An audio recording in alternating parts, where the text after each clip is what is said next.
Coming up, a new program promoting energy efficiency launches in Framingham. The library hosts an exhibition spotlighting the needs of domestic workers in Massachusetts, and an amazing group of performers invites you into the dining room. Stay right there. The Framingham Beat is next.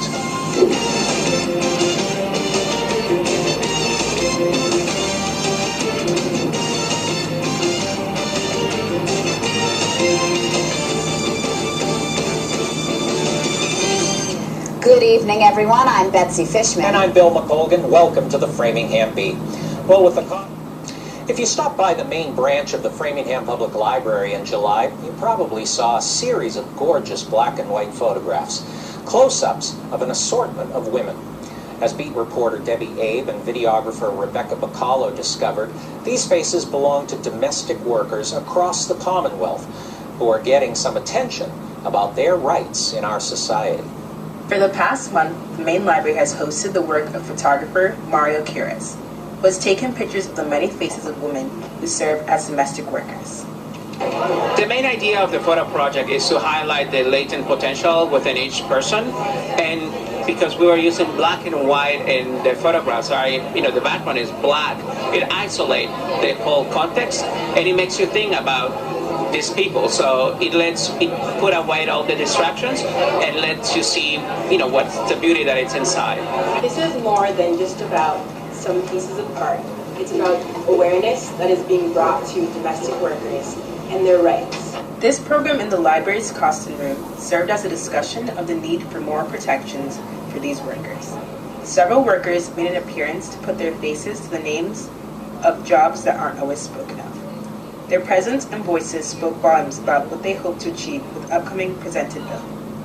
This bill has been to help domestic workers gain basic yet crucial rights, such as being able to sleep after continuously working for 24 hours to 48 hours straight, as well as being allowed to have sick days. Having some free time, having vacation time of days, sick days, that's very important because for him, in my case, I have been babysitting many times when I was sick because I knew if I wouldn't go there, they wouldn't pay me for the day.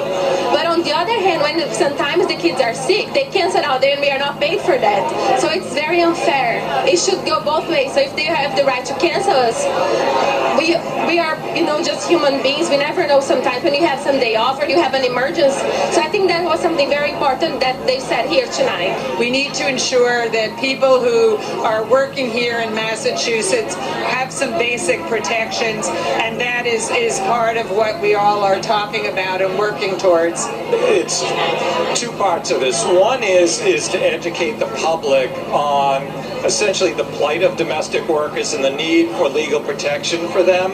I think it's one of those things that people don't think of very much, and this helps raise the awareness about it. The other piece is for domestic workers to see what's happening and to understand that they're not alone in this process, and to understand that there's strength in numbers, and getting together to form coalitions, they can make a difference themselves. Much of the focus here was about how much these people truly care for the people in whose homes they work. This is the only profession in the universe that love is required and it's free. Quiras and others here hope that art can spark an important dialogue that can help these workers. It's important to use any resources you have, and it's very difficult, I think, sometimes to get people's attention, and this is just one way to get people's attention. For the Framingham Beat, I'm Deborah Abbey.